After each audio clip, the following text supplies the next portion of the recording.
What are you doing in terms of laying out the standards of the concentration of that particular ingredient, codeine, in those syrup? Actually, coming to codeine, codeine is an opioid. It is medically used for pain and analgesia generally, and it is not supposed to be abused. Many years ago, many years ago when I was little, codeine was not abused, never abused. We were given when we were small, if we have cough or cold or something like that, but it was never abused. However, because of laxity in our port control, lack of access to drugs coming in, laxity in the regulatory control, laxity in the distribution chain of pharmaceutical manufacturers in the country, laxity in the Pharmaceutical Council of Nigeria, PCN, laxity even in the ministry, because the ministry also is supposed to guide us. But I believe this crisis has drawn all of us, our attention, to what we need to do. Stricter regulatory controls. I'm wondering if the authorities understand this, the level at which this is unfolding and developing, because if the entry point is having some kind of malpractice, if you will, by the customs, what will it take to stop it? It will take the federal government, the presidency, to return us back to the ports. It will take us as a regulatory control authority to be stricter, to be stringent.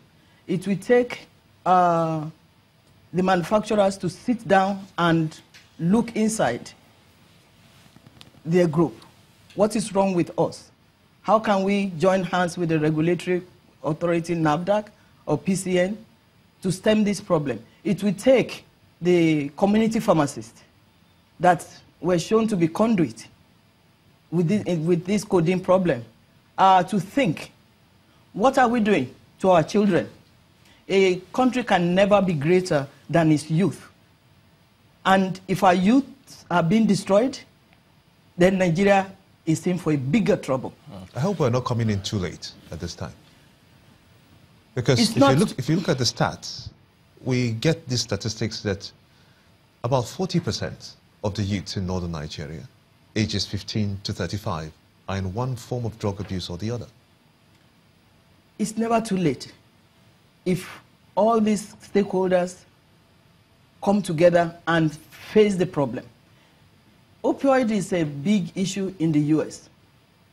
And the president now said it is an epidemic. And they are putting money where their mouth is, meaning in regulatory control, in stricter, stiffer penalties to nurses, doctors, pharmacists. There are some doctors that are being jailed as we speak in the US. There are some pharmacists that are being jailed. So if we have stricter controls in all sectors in Nigeria, it's never too late. Okay. Let's attempt to trace this, because you say NAFDAC, in your opening remark, NAFDAC also has that responsibility to check distribution of some of these drugs. So how are you working on that, particularly concerning pharmacists? Because the impression people have is that NAFDAC only gives approval with a NAFDAC number, and that's where the job ends. No. Actually, that's a misconception. We're supposed to monitor the distribution, but our distribution system is chaotic. There is no integrity. That is what led to this problem. When a worker will just take, I don't know how, cartons and cartons of drugs from the warehouse, when community pharmacists will liaise with workers to take cartons out, the distribution control, the distribution chain is non-existent as far as I'm concerned. I met with few of the PMG in Oman, the Pharmaceutical Manufacturing Group of Nigeria, yesterday, and they acknowledged that their distribution chain control is weak. However, it is not just the Pharmaceutical Manufacturing Group, it is us. We've not done enough monitoring, meaning NAFDAC. We've not done enough monitoring, inspection that we should be doing regularly. We've not done that. So there are many of us are culpable. So what's the constraint that's preventing you from doing it? That's a good question. NAFDAC is a very complex organization. We have 14 directorates, including ports inspection to check what is coming in, investigation and enforcement to follow up on what is going on around the country, all over the country. And then we have all the other technical working groups, drug control, drug evaluation, research, registration, things like that. For inspection, we have to check to know that a company is using good manufacturing practices. We have to find out whether the product that they actually registered with us, meaning the formulation that they submitted, is the formulation on the market. Because sometimes they give us the best ideal formulation and then change it once it's been manufactured or produced. So that is where our post-marketing surveillance or pharmacovigilance comes in. However, to do all this, we need vehicles. In our capital budget for this year, I included 50 pickup vehicles. We don't have vehicles.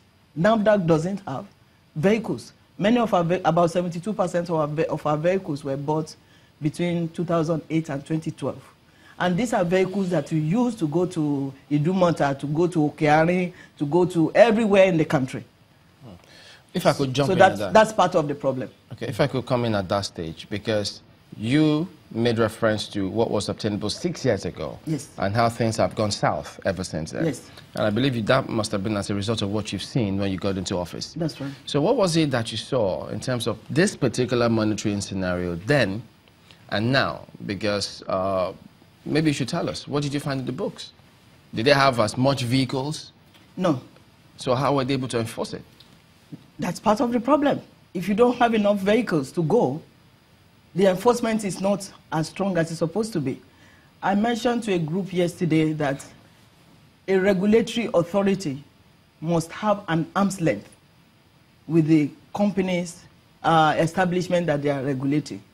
But sometimes companies will send us vehicles, and that is a no-no. That is an anathema in regulatory control, because that opens a door for favors or return of favors, things like that. So that is part of our problems, aside from the fact that we've not paid a closer attention to what we should be paying closer attention to. Will it be right to say that if we take out the codeine ingredient in that syrup, yes, will it in any way help to nip this problem in the bud? Actually, the codeine is the active ingredient. The sweet codeine that they're talking about, what makes it sweet is sugar, is syrup. And without the active ingredient, which is codeine sulfate, there will not be codeine. However, there are other expectorants, meaning cough medicine, that can be used instead of codeine. I mentioned the fact that I used codeine growing up, or my parents used codeine for me growing up, and it was never abused. But now that we have this problem, we have to have stricter regulatory controls. I met with my directors before the documentary was released on Monday for hours.